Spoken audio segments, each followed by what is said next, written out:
From Olympic City and the home of Pikes Peak, this is the Automotive ADHD Show.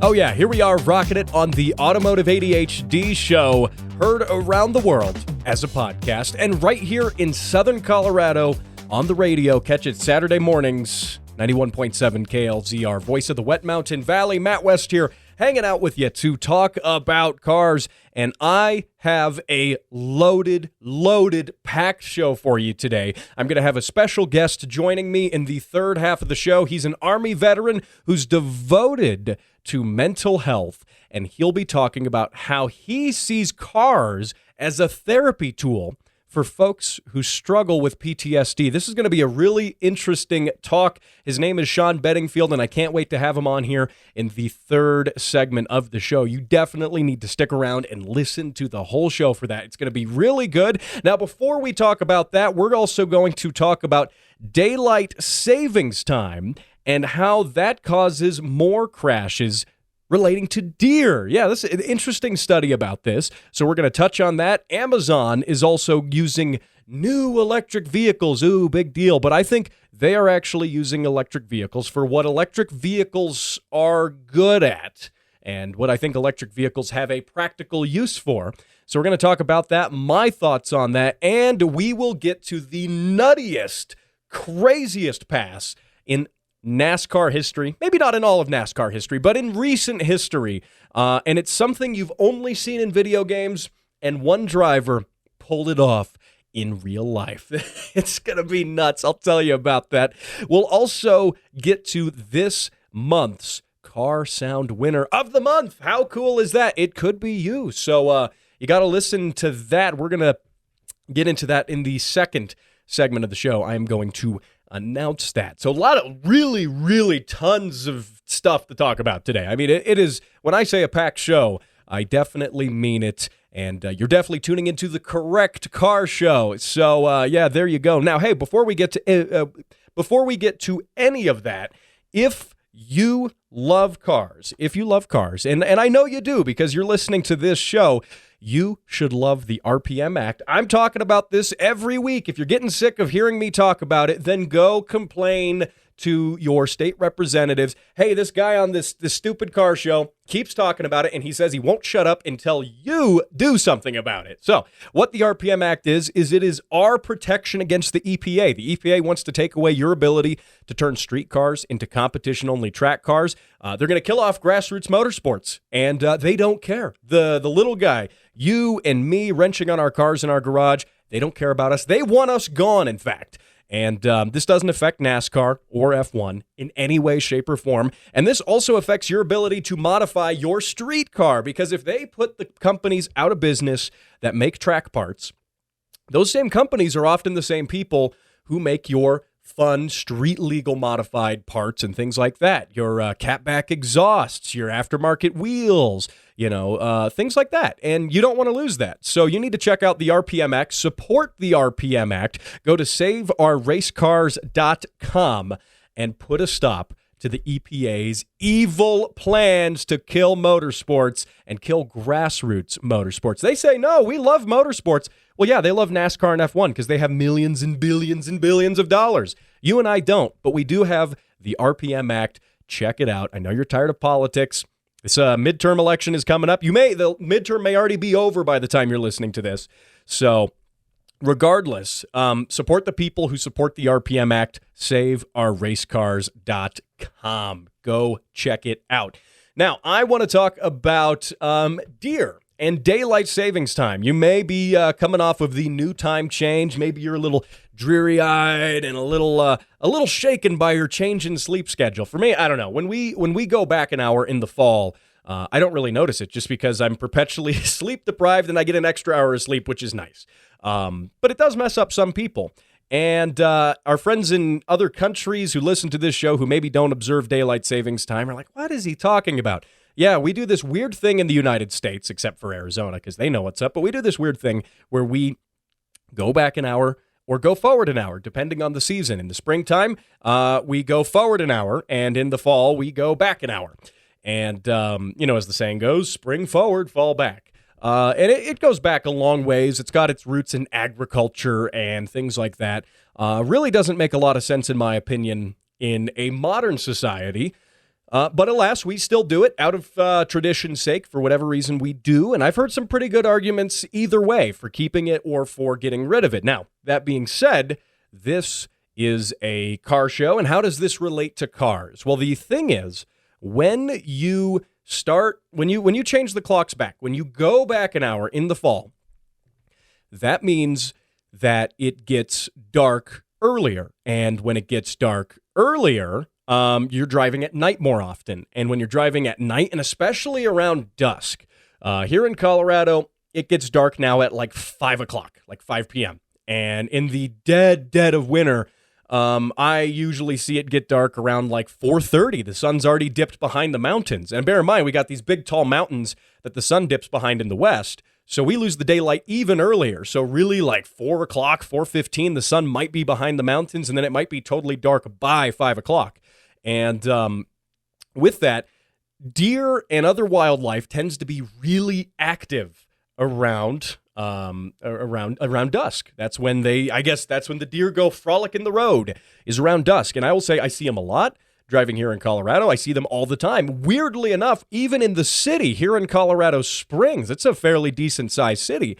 I will drive down through the city center, through downtown, and there'll be deer jumping across the street, even in the city. So this is something we contend with here, but by no means is it exclusive to Colorado. In fact, most of America deals with deer. And a recent study found that during the fall, there are 16% more deer versus car collisions. And that is directly, they say, that is causational from daylight savings time.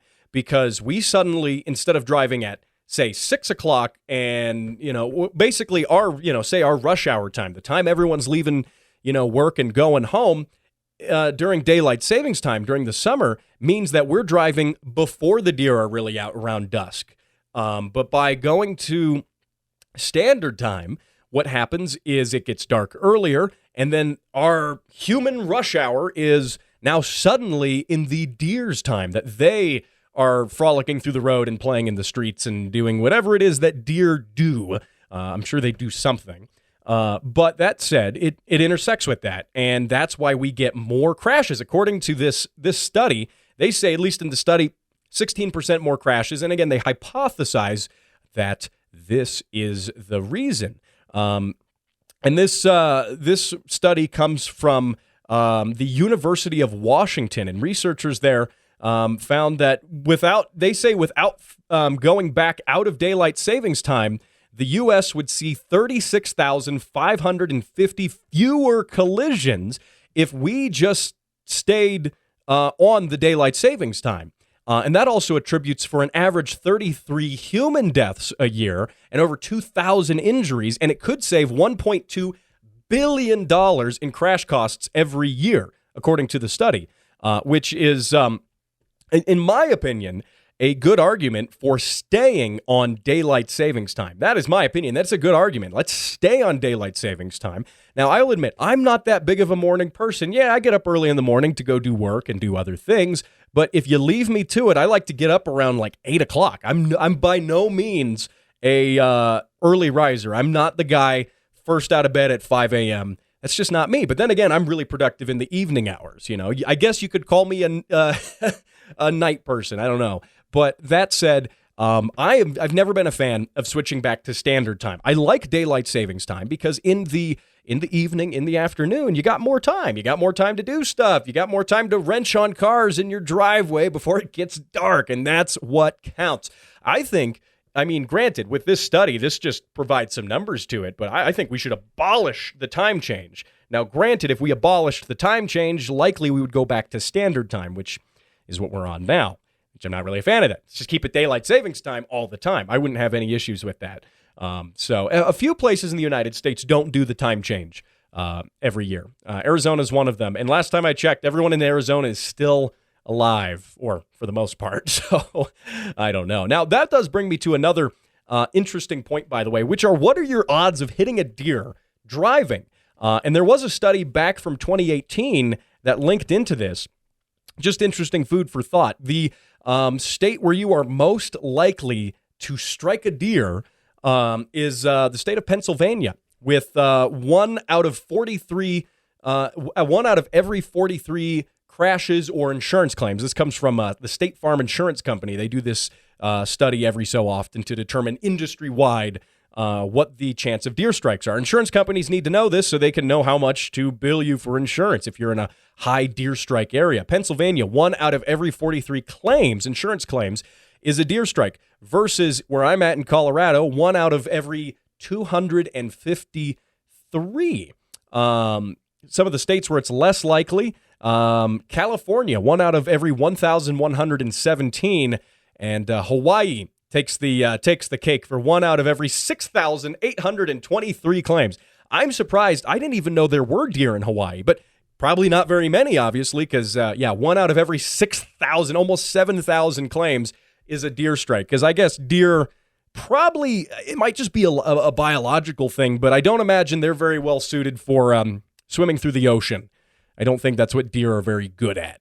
So that might explain why. Just a hypothesis, just spitballing here. That could be why deer aren't there in Hawaii much. If I have any Hawaiian listeners, let me know if you've hit a deer. I've never heard of deer in Hawaii. I usually think of things like, I don't know, spam and volcanoes and beaches and stuff. That's what I think of with Hawaii. So anyway, hey, there you go. Got a lot of other stuff to get to here. We're going to talk about NASCAR and the craziest pass, maybe of all time. That's next. At the Speed Council, we understand that to go fast, you sometimes need to spend fast. As the inventor of hypersonic travel, the world's fastest cat, and instant noodles, we know what it takes. Money. Your contributions, bribes, and other monetary gifts keep the lights on at the Speed Council. However, we also know that giving back to our supporters is important, and now through the month of November, if you have contributed to the cause of speed, you're eligible to receive the Automotive ADHD keychain free of charge. New supporters who join through the end of November are also eligible. When you support the Speed Council, you also receive your favorite podcast early, or as one might say, faster. For more information, visit thespeedcouncil.org, because if there's anything we're fast at, it's spending money.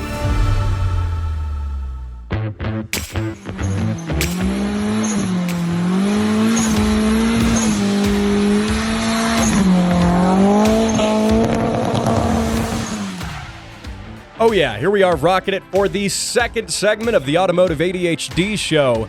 Matt West here, talking cars with you. That car sound was courtesy of Aaron. That was his 1995 Nissan 240SX, pushing about 320 to the wheel. Now, those weren't just any slides, not just any skids. And the reason I bring him up, you've heard his car sound before. I've played it a few times. I really enjoy it. But there is a good reason I bring his car sound up this time. A, because those were wedding donuts. Congratulations again. But B, because Aaron is the winner of this month's Car Sound of the Month giveaway. Yes, here's the drum roll on the desk. There we go. Aaron is the winner, and congratulations, Aaron, to not only getting married, but congratulations to winning the Car Sound of the Month giveaway. I don't know which one you find more important. I'm just kidding.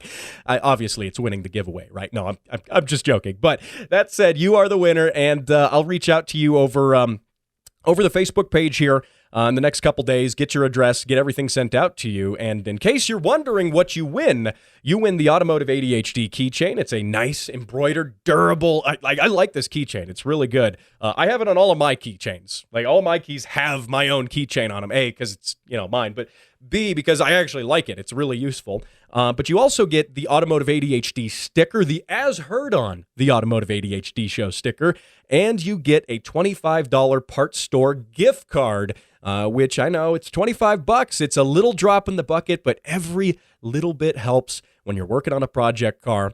And so, yeah, there you go. Aaron, thank you for sending that car sound in. You win. And anyone else who is interested in winning, well, you got to send those car sounds in.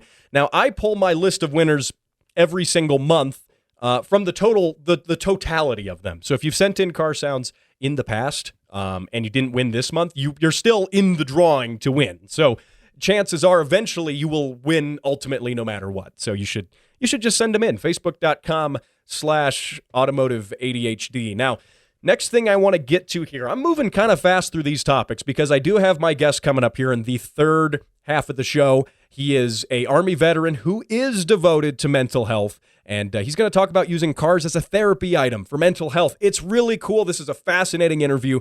You definitely have to stick around to the end of the show for it. But before we get to that, moving fast through stuff, we got a lot of stuff to get to. Amazon is expanding their fleet. And why am I talking about it? Ooh, boring, it's Amazon. But it's interesting. So they have a fleet of delivery vans that are being manufactured by Rivian, the electric vehicle company who makes the Rivian. The pickup truck they make, I think, is an interesting application of an electric vehicle. And now they're also doing a SUV, a big honking SUV that's electric. Again, SUVs sell, pickup trucks sell. There's no doubt about that. I do think the Rivian pickup truck is a sharp-looking truck. It does look good. It's got all the lines you want, but it's electric. Though right now, the major concern with them is quality control and some other things. There have been their fancy power tonneau cover, by the way. They've stopped selling that because it breaks. It doesn't work. But these are the things you deal with the new auto manufacturer. Now, that said, they did get a contract, though, to do Rivian's delivery vehicle, or to do Rivian's, do Amazon's delivery vehicles. And why is this interesting? Because I think that electric vehicles, we'll get into my opinions on electric vehicles. Longtime listeners know my opinions on them. I'm consistent with it. Though I look at my statistics. I have a lot of new listeners. I really appreciate you listening and jumping on board with the show. And you maybe haven't heard my thoughts in the past on this, but the fact is that I think electric vehicles are uniquely adept. They are uniquely suited to being delivery vehicles. They're really good at that. Yes, we all know Teslas are fast. They're crazy fast. They're also crazy expensive, but they're fast. And I appreciate that. I acknowledge that Tesla builds a fast car and that electric cars in general have the potential for being really fast. Though I do not believe that electric cars make for good sports cars. People say, oh, how ignorant of you. Don't you know that electric cars are faster than everything else you have? Yes, I know that. And I don't think they make good sports cars still because I believe in a traditional sports car. You want it to be light. You want it to be engaging. The biggest thing is you want it to be engaging to the driver. And I don't get that sense with a lot of electric cars. And by engaging, I mean involve you mechanically with the car. Naturally aspirated engine, maybe turbocharged is fine, but a manual transmission, responsive steering, you and the machine. And I feel like electric cars are too clinical. They're just, in a weird way, they're too good. They're too efficient at what they do to be engaging to me as a sports car. Are they faster than any car I have? Of course they are. Are they faster than most things on the road? Yeah, of course they are, but that's not the point.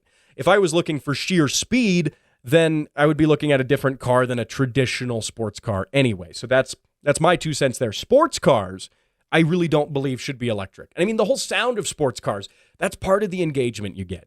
Where I think electric does make some sense is, for instance, trucks, pickup trucks. Pickup trucks have the ability to have much larger batteries in them. They're bigger overall, and they benefit from the lower center of gravity that electric vehicles provide with the battery packs and everything. And they benefit from the crazy, ludicrous amounts of instant torque that electric is capable of delivering. However, currently, electric pickup trucks are proving to be problematic just purely because of the energy density that you have with the current lithium-ion battery technology. For instance, TFL Car, a publication, by the way, out of, I believe, Boulder, Colorado. They're right in my own backyard here in Colorado as well. They did a range test specifically towing with the Ford F-150 Lightning, and found that towing a reasonable load, a significant load, like a travel trailer, like a car hauler, things like that, a heavy load, drastically reduces the range. They got like 90 miles before they started having to look for a charger. And that's just not good. That's not good yet. So in that regard, actually using an electric truck as a truck, using it to do work, I don't think we're there yet. Though if your pickup truck duties revolve around, hauling the kids around and occasionally putting the, dogs in the back or moving a kayak or two or some mountain bikes, an electric truck is just fine. But for doing work, we're not there yet. But where we are there, I think, is with delivery vehicles. And Amazon using electric vehicles as delivery vehicles makes a lot of sense. And I talked about this way back, probably like 8 months ago, when the U.S. Postal Service was looking for a new mail truck. You know, they've been using the Grumman LLV, the classic mail truck from the 80s and up. They've been using those for forever. They're just literally falling apart. They're driving them into the ground. And they've been looking for a new mail vehicle. And I was kind of critical of them for not looking at an electric option, because as a fleet operator, and imagine you've got a big fleet of these. Imagine you've got 1,000 of these. By the way, that's how many vehicles Amazon ordered from Rivian, was 1,000. Maintenance costs, oil changes, air filters, all this stuff you have to manage a big fleet of those is totally nil and pointless with an electric vehicle. Obviously, electric vehicles, you have to maintain suspension and brakes and a few other things. But overall, the maintenance is lighter. And with fleet vehicles and delivery vehicles, ideally, they're going out, making deliveries, and then coming back to the warehouse and charging overnight, and then going out the next day, doing deliveries, going back to the warehouse and charging. So the whole notion of, doing long distance trips and not having chargers, it's not a problem for, intercity, inside the city type of deliveries. Electric cars make so much sense for that. That's like what I think they should be predominantly for. We're not there with trucks yet. We should never get there with sports cars, because they're just not going to be as good sports cars. Yeah, they'll be faster, but they won't be sports cars. They won't be drivers' cars. But delivery vehicles just make sense. Again, think of it like this. You're going around, you're delivering the mail, and you're driving 20 feet, stopping, putting the, envelopes in the box, putting a package on the front step, driving another 20 feet, stopping, driving another 20 feet, stopping, driving another 20 feet, and so on and so on. That's what electric cars are good at. There's no engine idling. There's none of that. And honestly, your efficiency, because you're not idling and because you're not starting and stopping the car and using all the fuel to do that, electric just makes sense for that. And so I think it's interesting that Amazon did this, and I think it's honestly a good thing that they did this. And we'll see where they go with that. We'll see if more people have to pick up on that. But enough about boring old delivery vehicles and stuff. We got to talk. I got to get through these topics fast to get to my guest, but I got to get to this one. We got to talk NASCAR because NASCAR, man. Oh, okay. So the craziest pass in recent NASCAR history happened last weekend. So not this past weekend, but the weekend before. I totally missed this. I failed in my duties as an informed talk show host who sometimes talks about, cars, to tell you about this, because this actually happened on the Sunday the 30th, and it was incredible.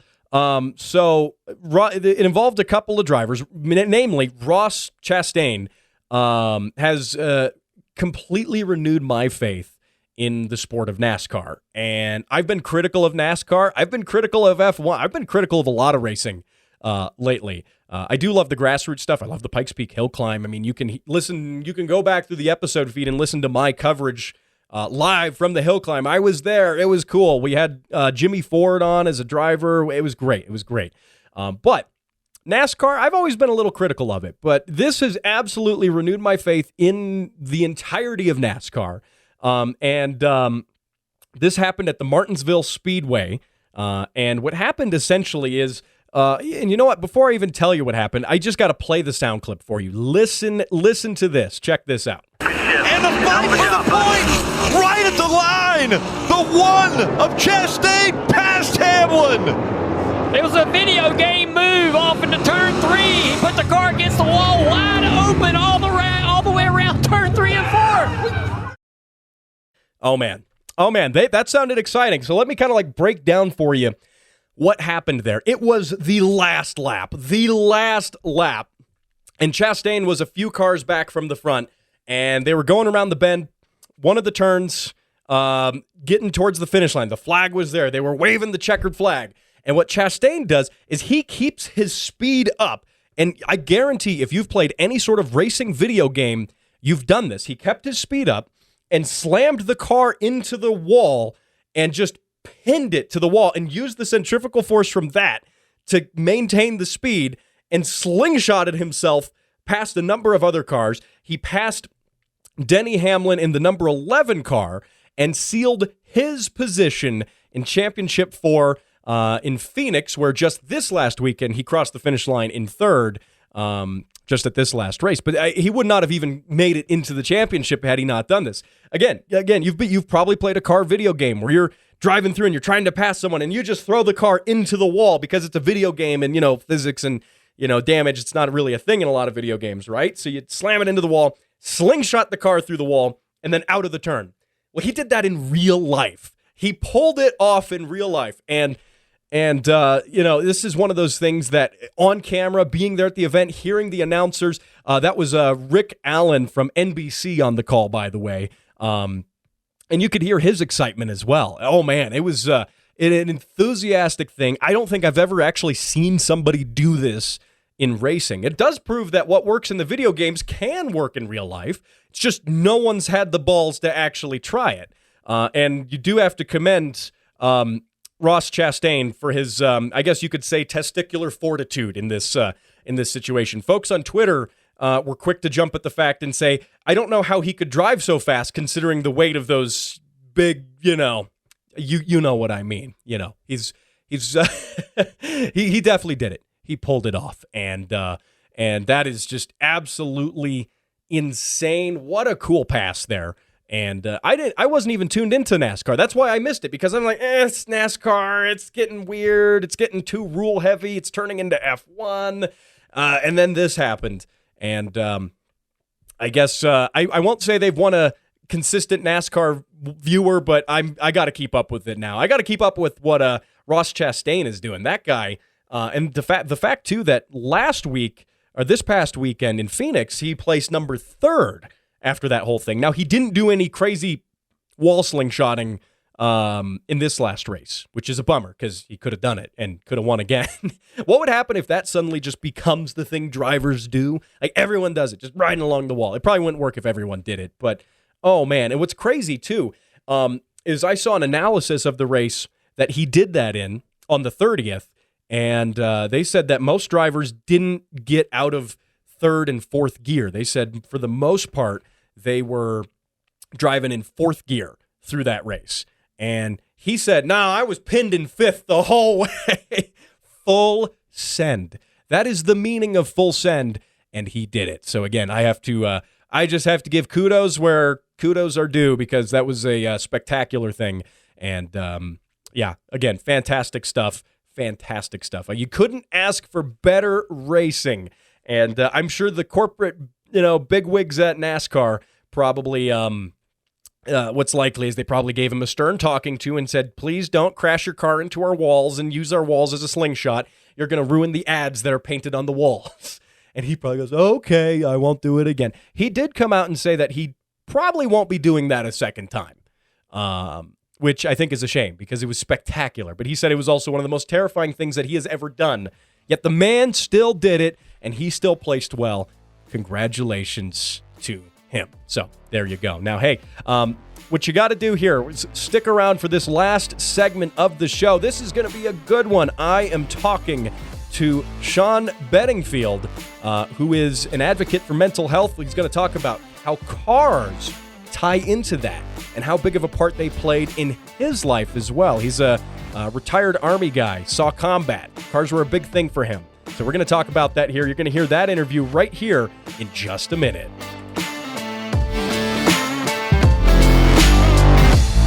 And now for how things work with an engineer. Rotary engines. Regret. And that was how things work with an engineer. More of how things work can be found at facebook.com/Automotive ADHD.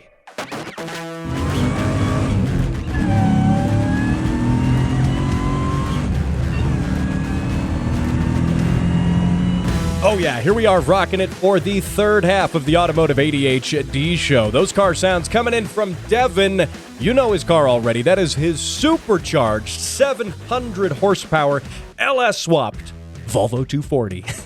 How cool is that? Another great car sound from him. That blower whine is just crazy. I can't get enough of that car. I'm clearly biased. He's already got a sticker. He's already got all the cool stuff.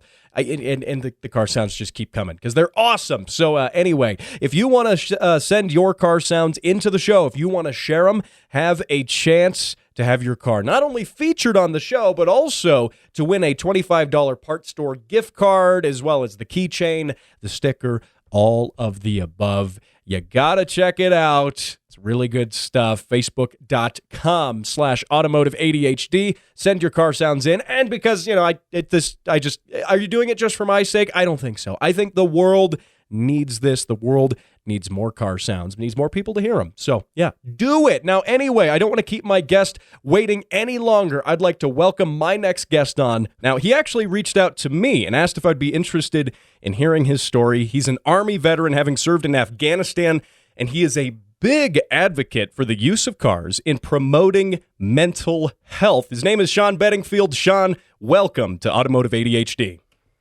Hey, how's it going, Matt? Thanks for having me on, man. Absolutely. Yeah, when you reached out to me and kind of said you wanted to connect mental health and cars, and that piqued my interest, obviously. And, this is a car show, and, we love cars. We use cars sometimes as an escape. And it made me think about that. And it was a really intriguing idea, and I definitely wanted to hear from you on that. Now, before we get into that, I want to get some of your backstory. Tell my listeners who you are and kind of where you come from. Okay, so my name is Sean Bedingfield. I was in the United States Army for about 7 years. I'm medically retired. During that time in the Army, I was deployed to Afghanistan as an infantryman. Now, I'm medically retired from the Army, which means that I can't work. Part of that is due to the fact that I have 100% rating for PTSD, which means that I kind of can't go through the normal everyday life that everybody else gets to, given that kind of impact on me. So that leaves me out here helping guys connect with one another, doing work, intervening in mental health cases where peer support is really important in the veteran community. That's kind of my background, how I got there into the mental health space. Largely, it's more, I guess we would define it these days as charity work. And you had mentioned to me as well before we did the interview here. So you mentioned to me that you kind of come from you're in a small community. There isn't necessarily as much support there for mental health, and especially for veterans as well. And that's kind of ties into that peer-to-peer kind of thing you mentioned. Is that correct? Yeah, absolutely. So when it comes to rural living, we don't have a lot of services out here. So it's really hard to get certain demographics of people connected with mental health. Given that certain strategies for mental health have been used in the past, it leaves a large demographic of men not able to connect with the services or find ways that they could connect with positive mental health outcomes, just because some of the language barriers that are involved in dealing with mental health can be very hard to overcome for people who don't have a background in it. It's very lingo heavy, and that doesn't translate super well to a kind of a basic understanding of how it pertains to you as a human being. So out here in the rural area, we have car meets. We have, as much as we can, we're trying to evolve strategies of dealing with mental health and connecting that to what we have, where we have it. And right here, for our community of people who aren't connected to mental health services, we have our cars and car meets and car culture.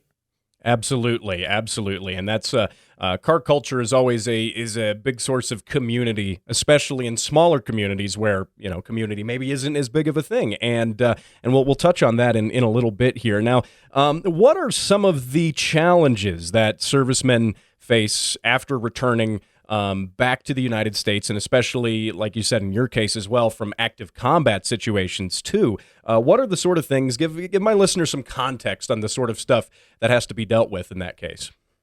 Yeah. So after I had medically retired from the Army, I was in a state. It was very hard for me to get out into society because I have an autonomic system that is pumping adrenaline into my body and having me stay on edge, kind of like really taut like a piano wire. And at any point, something could set me off into thinking I might be in danger. And then that gets my autonomic system going to pumping adrenaline, looking for things like ways to escape, ways to fight, looking for threats. So it can be very debilitating to be out in the real world. And that left me kind of, everybody's familiar now with it because of the pandemic, but that left me kind of shut away in my house for 2 years and I didn't really leave. So that was some of the basis for me entering the mental health world, is having overcome some of that.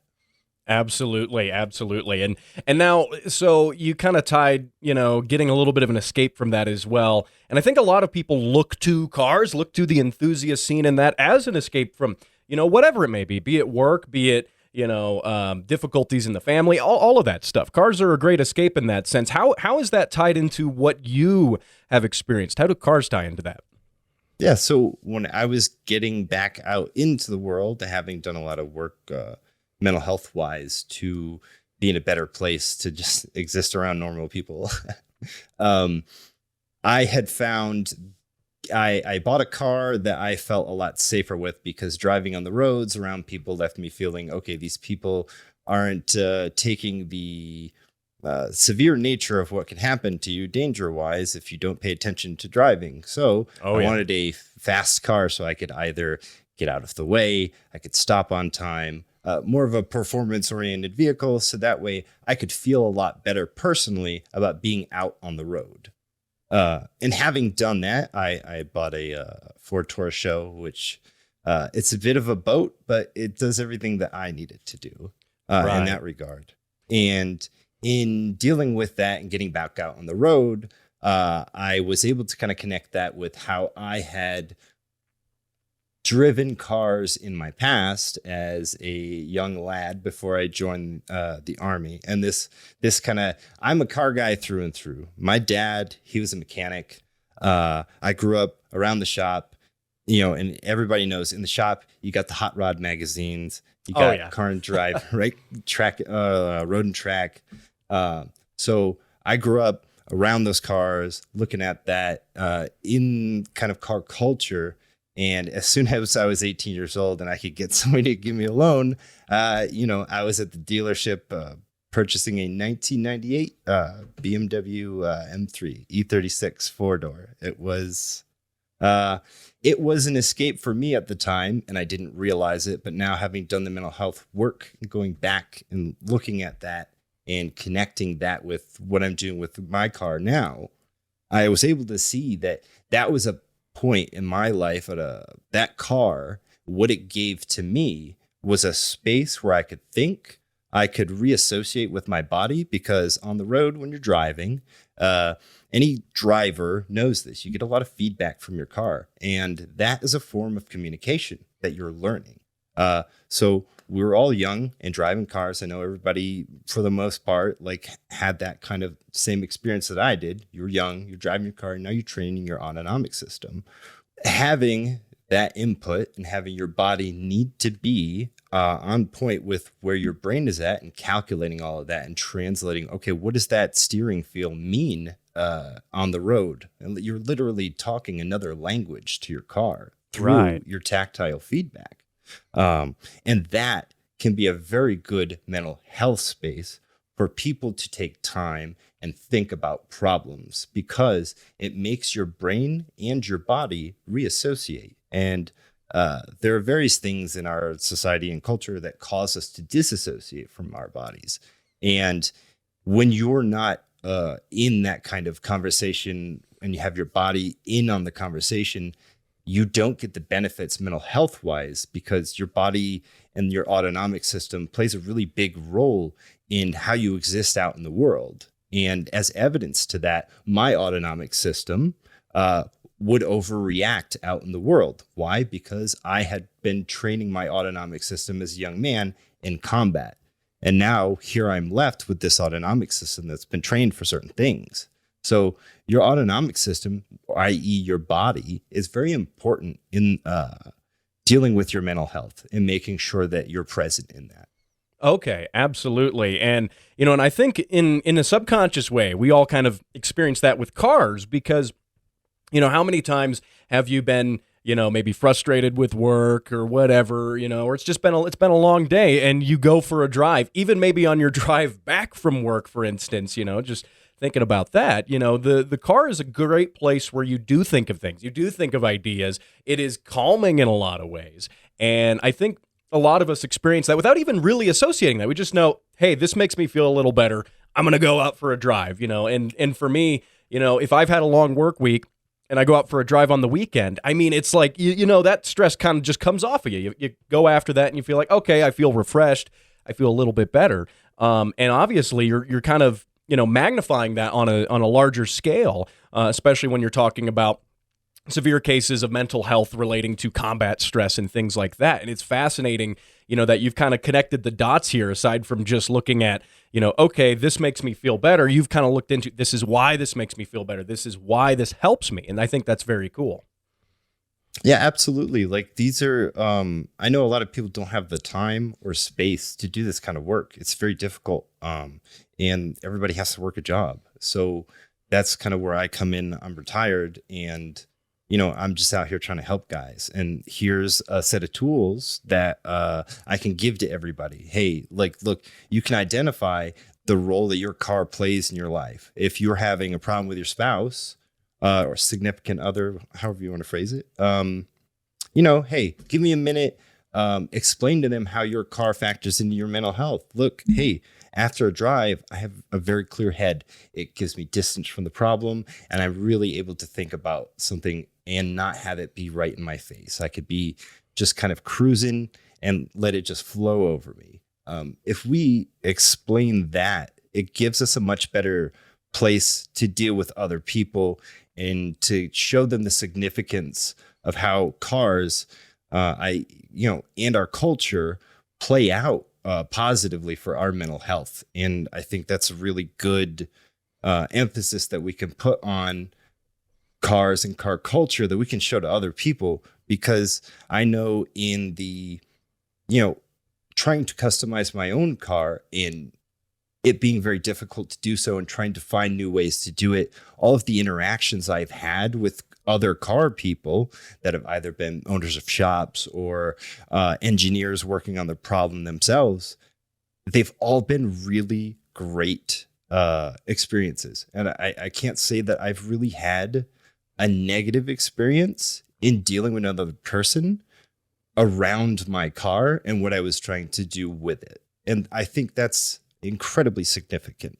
Absolutely. And that kind of ties into something I mentioned as well earlier, which is community, right? Now, I see a lot of vets at car shows. I see a lot of support organizations that show up as well. You go to the bigger car shows, there's always a tent there there's some organization there that's talking about, veterans and things like that. But, let's boil that down to more of the basics there and how that relates to community. Not only are you getting a little bit of that feedback, a little bit of that, that break mentally when you're driving your car, but when you're actively engaging in the car enthusiast community, it is exactly that. It is a community. And, you talked about how you spent a lot of time kind of just in your house, kind of isolated, and being able to break out into a community where everyone's sharing a common interest. There's a sense of camaraderie just in the shared interest in cars and, performance cars and whatever, and different builds and things like that. How has that helped? Yeah, it's been, it's definitely been a game changer, honestly. So as everybody kind of has been shown by the way everything is going, after having lockdown, we can all say that, significantly, it's important to be around other people.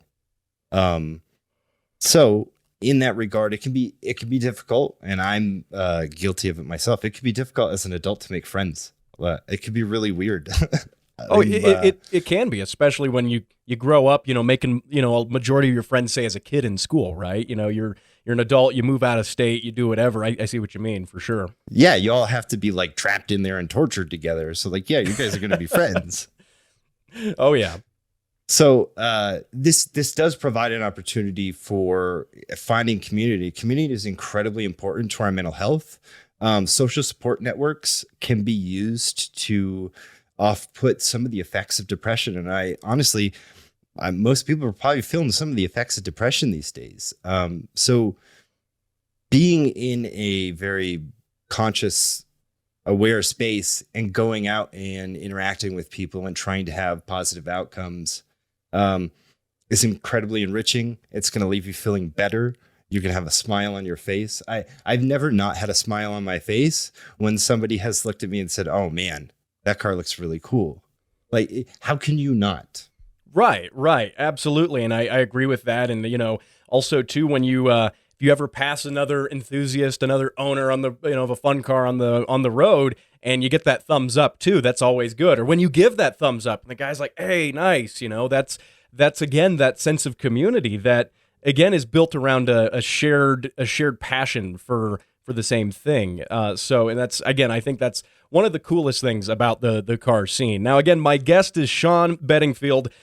He is a Army veteran. He is a mental health advocate, and he is a car guy. Now, Sean, folks have a lot of different experiences. Things can be different, especially when you're talking about veterans coming back and stuff. But what would you say to a guy, in a way to get started to this? How would a guy who's been in a similar situation to yours, what would you tell to him in terms of getting started with this? The biggest thing is to seek professional help. If you have access to any sort of professional help, that is always going to be your best bet. I tell everybody, you don't have to have negative mental health outcomes to talk to a therapist. And in that, knowing what the value of talking can do, engaging with friends and being social around the car stuff, that can kind of be exactly the same thing. I don't want to say that you can replace therapy with just talking to somebody, but when you get to the nuts and bolts of it, that kind of is all you're doing is you're able to openly express yourself to somebody who's not going to judge you. And that's usually a friend or somebody, in a social community of yours. And you're finding validation. Right. Absolutely. And again, I think it's definitely one of those things that's, really important. Mental health is one of those things that often it goes overlooked, right? Because in a lot of ways, it doesn't present itself tangibly, but perhaps, your mental health, and I'm no medical professional, but I've heard from folks who talk about how your mental health affects the rest of you too. It affects your physical health in other, maybe less obvious ways. And again, being able to break into something that's good, to break into something that has community, that has all this stuff that does bring you a sense of belonging can definitely help with that. Do you think so? Oh, absolutely. If you can, go on, if you're a Facebook person, go find a Facebook group for your local car scene. And if they have a meet, go out to a meet, go talk to somebody. It can be a lot of fun. When I go out, I do my best to make sure that people leave with a positive feeling. Like, hey man, that car looks really cool. Why don't you tell me all about it? Because I'm there, just as much to be an outlet for them as they are for me. And being equitable, we should kind of all go into it with that kind of perspective, I think. Awesome. And I absolutely agree with you on that. And again, I think it's kind of an eye opener too, in some ways, when you talk about how cars have helped you personally. And, I think about how cars, the reasons we love them. And again, the reasons we love them sometimes aren't as tangible. I just like it. It just makes me feel good. I just like this, or I just love looking at this car, and it all ties into that. Now, just out of curiosity, just to indulge in this here, you talked about having your Ford Taurus show. Tell me a little bit about that car as it is right now. Oh man. So I was really lucky in that I was able to find a 2018 Taurus show with a performance pack in 2019.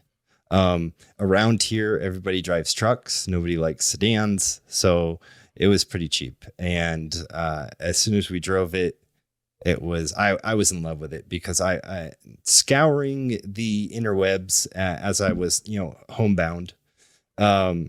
It looked to me to be one of the best bargains performance wise. So when you get horsepower versus what you're paying, and I got to say at 32,000, it was a hell of a bargain. So right now I have a bigger intercooler from Gearhead, which is the only aftermarket intercooler specifically made as a drop-in to the Taurus show. It's a very small enthusiast community for this car, and it's an even smaller group of people who have gone out on a limb and made mods for it. So shout out to Matt at Gearhead. He tuned my car and I got my intercooler from him. So with that 3-bar map sensor, drop in some spark plugs. Now we're looking at around like 400 to 425 like wheel horsepower. And and that's just the beginning. I couldn't help myself. I got a ProMeth intake that's been tapped for doing all the port injection of the meth. We're going to go a little bananas on the build. I think I could get some upgraded turbos from Gearhead coming soon. That's awesome. Yeah, the Taurus show is an interesting car to me, and I'm disappointed that, Ford kind of discontinued that along with its other, cars. Ford says we don't make cars anymore, sedans and things like that. And, that car's got a cool history. When you look back at the Ford Taurus show back, 20, 30 years ago, that was a strange application of a very cool engine in at the time, which was just the Taurus. You had that Yamaha built engine in the original, and I think it's very cool that they brought that back, at least for a couple of years. As far as Ford performance sedans go, that's really all you got, and I think it's super cool. That's it, man. Well, no, they have they don't make it anymore, but there was the Ford Fusion Sport that they had done the 2.7 twin turbo in all-wheel drive. So that's nothing. Some boys out there have tuned those up. They're getting some pretty good numbers out there. Wow. Well, and again, it's a fun build, and it's also kind of understated too. I do kind of subtly like the fact that, if that pulled up behind you and, you're looking at it, you're like, is that a police officer? What is you're that? You're going to think it's a cop, and you're going to slow down. Yeah. It happens so much. I've done some aesthetic things that scream, hey, I'm not the fuzz, but it's still hard to translate. People are still traumatized. Oh man, the gold wheels on it though. You sent me some photos. The gold wheels look mint on it. I'll tell you that. They look great. I named my car Big Booty Betty just because if you look at the Taurus show, those hips don't lie. Like they go on for days. But with the right aesthetic changes to the car, it can look like not a giant boomer chrome boat. I see what you mean. Yep, you kind of got some things a little blacked out on it, making it look a little more subtle. Sometimes the little things. It's the little things with cars that go a long way. When you got a lot of little things and they add up, it absolutely looks good. Oh, yeah. Like I used to, and I'm going to out myself as a bit of a nerd here. I used to paint Warhammer miniatures, and like it's all about lighting and lines. And you can hide a lot of things with the right colors, with the right lines. There you go. And I will say as a side note on that, just a side thing, one of my friends is into Warhammer, and it blows my mind how expensive that stuff gets. But I mean, I'm used to spending a lot of money on cars, and spending a lot of money on like Warhammer, like figures and merch, mind blowing. Some of the stuff. Oh yeah, bud, you insane. Just a side note. Go bananas. I'm sure half of the listeners are like, "What are they talking about? What?" But trust me, it's little plastic army men. They're super expensive. That's all you need to know. Oh yeah, and if you thought that cars was an expensive hobby, just don't even get to that. So now, Sean, before we wrap up here, do you have any other, I guess, closing thoughts and any other recommendations? What you would say to a guy who's maybe finding himself in a similar situation to one that you were in? Hey, we're all humans. And a lot of car people, whether we admit it or not, we're out for a tactile sensation, right? We're after that feel good. Bad That's important for us. When you were a baby, you were probably driven around in a car, and that puts you to sleep. So think about that. Absolutely, absolutely. Sean Bedingfield, my guest. Sean, thank you for joining me right here on Automotive ADHD. Thanks, bud. Awesome. And I want to thank you as well for joining me and listening to this edition of the Automotive ADHD Show. What did I tell you? Such a packed show. We got to all sorts of good stuff. Of course, you can keep up with the show on your favorite podcast platform, wherever fine shows, and this one are downloaded. Remember to subscribe on Spotify. That's how they know you listen to the show. That's how they know to bump it up and promote it to more people. Give it a rating as well. 6 stars. Blow it up on there. And also, a reminder now, the show is on video platforms as well. It's on YouTube and Rumble. Check out the podcast description for links to both of those. Really good stuff in the works. Again, I want to thank Sean for joining me. What a great show. And I will see you right here, same time, same place, next week when there is a good chance, a strong possibility that we'll talk more cars. I'll see you then.